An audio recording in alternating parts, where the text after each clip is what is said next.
Ça tourne. Alors, maintenant que vous avez entendu, et d'ailleurs je m'excuse complètement des fausses notes épouvantables parce que je ne me suis pas marquée de doigté, j'ai volontairement choisi une œuvre simple à deux voix et dessus vous expliquer un petit peu ma manière à moi de vous aider à jouer cette musique. Alors, je vous ai fait un petit tuto par écrit que je vais commenter et puis voilà, si vous arrivez à me relire. Alors, premièrement, ce qui est important dans Jean-Sébastien Bach, plus que tout autre compositeur, qui ne pardonnera pas, c'est que vous devez comprendre comment c'est composé, c'est-à-dire faire une analyse de la partition. Car vous entendez bien que c'est une musique qui peut être complètement linéaire. J'aurais pu tout à fait jouer ça comme ça.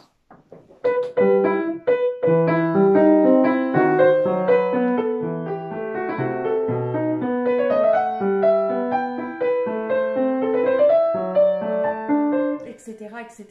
Donc c'est pour ça que souvent, parfois, les gens vous disent « Oh là là, Bach, je m'ennuie ». C'est ennuyeux.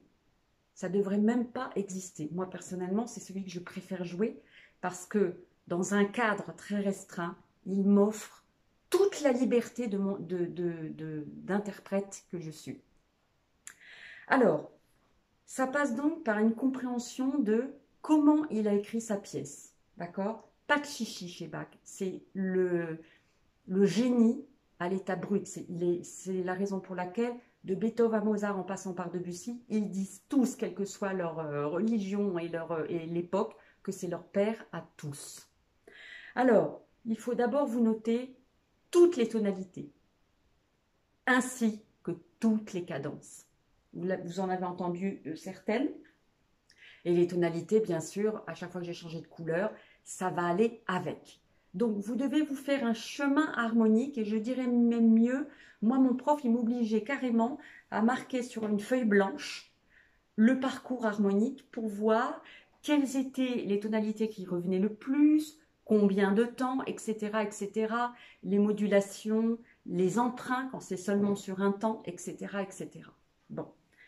Ensuite, parce que ça va vous donner une idée du parcours. Je rappelle, ma tonalité principale, c'est un peu comme si je marchais sur un chemin. Et quand on va moduler, je vais sauter le fossé et je vais aller dans le sous-bois pour revenir dans mon chemin. Mais dans tous les cas, ça avance toujours. Deuxièmement, évidemment, on va s'occuper des phrases, les grandes arches. Ça ne change pas. Troisièmement, on va s'occuper des thèmes qui sont presque toujours composés de 2 ou 3 matériaux. Ça peut être des matériaux rythmiques, ça peut être des matériaux mélodiques. Exemple, alors là on vient sur la partition. Donc là j'ai une partition, vous avez vu qu'il n'y a absolument rien marqué. Ici j'ai plusieurs matériaux. J'ai des syncopettes.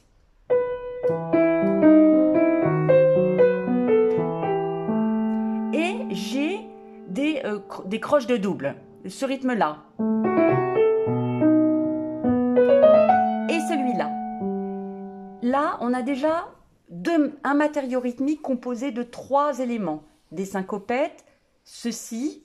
Donc, si je prends ma partition, c'est très très important. Donc, les syncopes. Ici, une petite chose avec un nouveau rythme serré et une désinence. Et ici, une montée conjointe avec ta-ka-ta-ka-ta comme rythme, qui est différent d'ici. Et nous avons une main gauche qui est avec tous les temps. C'est une signification chez Bach. Très souvent, on a ça. On a quelque chose qui pulse en dessous. C'est pour ça qu'on dit que ça swing.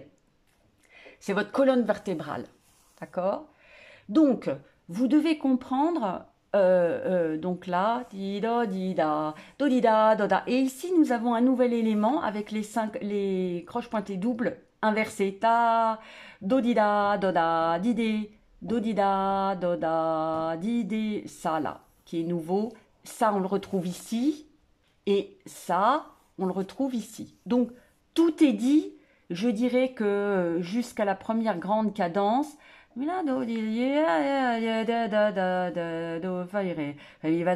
ici on a une cadence rompue.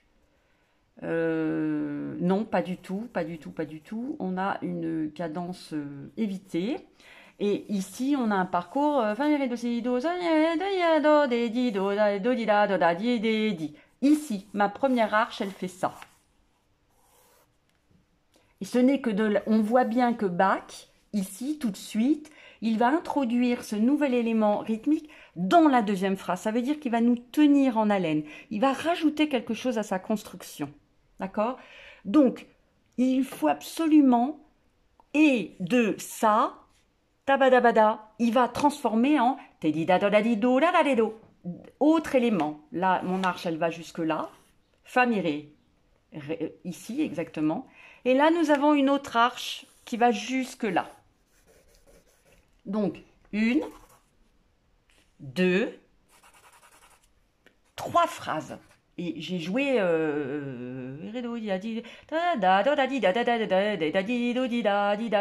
là on va jusque là, on va jusqu'à la demi-cadence.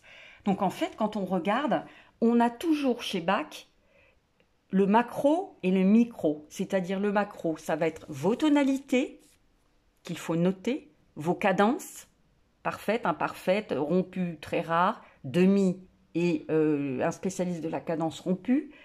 Et ensuite, aller chercher dans le micro, savoir de quoi votre thème, parce qu'il y a toujours des thèmes, ou dans des fugues, les sujets, avec leurs contre-sujets, ça, c'est accompagné de ça, sur le plan de la verticalité, et ça, sur le plan de l'horizontalité, c'est ça qui va répondre. C'est-à-dire que j'ai ça et ça. Et ce qui est absolument génial que vous devez comprendre ce que vous jouez, c'est que Bach, ça se lit en plusieurs dimensions. La dimension horizontale, le fait de jouer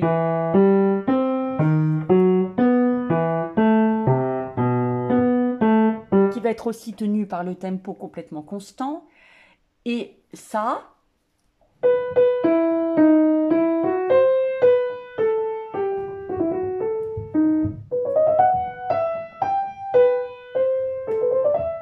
etc. Et après, vous avez la dimension évidemment verticale. Et quand nous allons jouer ensemble, quand vous jouez par exemple une suite de Bach tout seul, c'est du même à peu près même acabit, même avec une seule voix. Il y a toujours plusieurs voix à l'intérieur d'une phrase, puisqu'il y a plusieurs éléments de matériaux d'un sujet. Et puis les divertissements, le développement, etc., etc. Là, on peut dire que on commence par un matériau qui va petit à petit s'étoffer jusqu'à arriver à une espèce de cadence ici, complètement incroyable. Bon. Ensuite, une fois que vous avez compris votre pièce, que vous connaissez les matériaux, que vous avez repéré les différentes choses, ici par exemple le saut de cartes diminué, d'accord ? Là, pareil, vous avez mi, sol, si, do. Tout ce qui est petit rythme est conjoint. Tout ce qui est grand rythme n'est pas conjoint. Observez là, par exemple, il aurait pu écrire mi, fa, sol, ré, mi, fa, au lieu de mi, sol, do, ré, fa, si, par exemple. Donc, tous ces petits détails-là, il faut voir comment c'est écrit. Et puis, le chemin des tonalités, bien sûr. Une fois que vous avez compris, il faut maintenant vous faire, la partie la plus passionnante, un choix d'interprétation. Alors, le choix de l'interprétation, d'abord, on va faire des nuances et des couleurs. Et toujours pareil en plusieurs dimensions, en macro et en micro.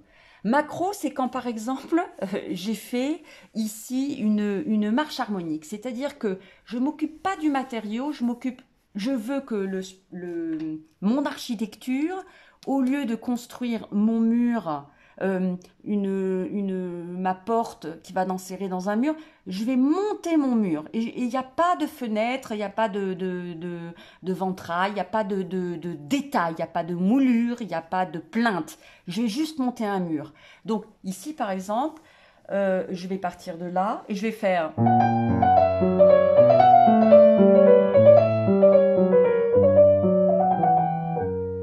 C'est-à-dire que tout est égal, mais je monte un mur. C'est-à-dire que tout est égal et je diminue en fonction de ma... Comment dirais-je?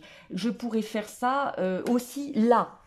En général, c'est des choses sur des marches harmoniques. Par exemple, là, je vais faire aucun effet à l'intérieur des matériaux, mais je vais faire un crescendo.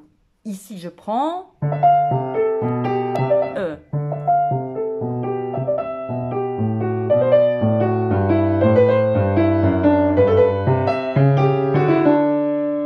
Je fais pas de petites choses de ta-di-da, pa-bo-ti-di-di, to-da à l'intérieur. Je fais tout égal, voilà. Ça, c'est le macro, d'accord? Donc, on a crescendo, décrescendo sur plusieurs mesures. Mais ça peut être à l'intérieur, les nuances et les couleurs. Exemple que j'ai bien fait là, j'ai décidé de mettre ça en valeur, mais que ça, ce serait ma désinence. Donc, j'ai fait... Et puis ici, je vais faire une levée, rien du tout. Et après, j'attaque la syncopette.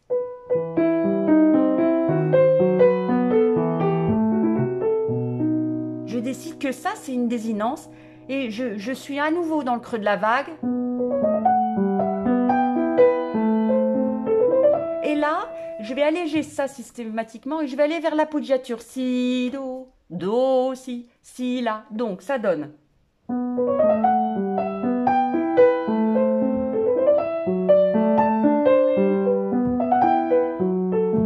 Et là, je change.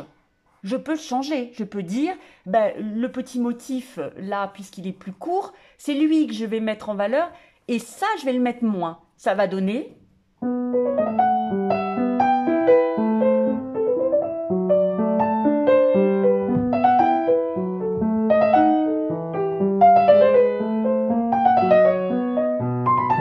Vous comprenez?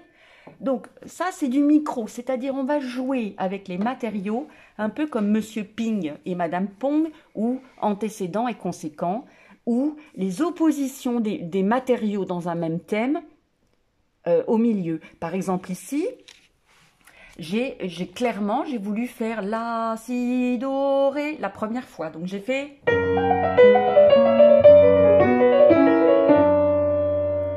D'accord? Mais je peux faire aussi...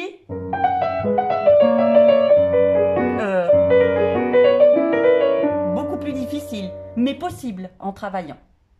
D'accord? Donc là, pareil, je peux décider que soit je mets en valeur le sol, la pédale, donc ici...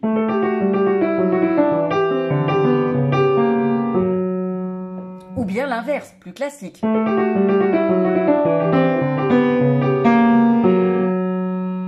Tout à fait, mais je peux aussi le faire, comment dirais-je, comme tout à l'heure, égal, si c'est dans un macro, premièrement. Deuxièmement,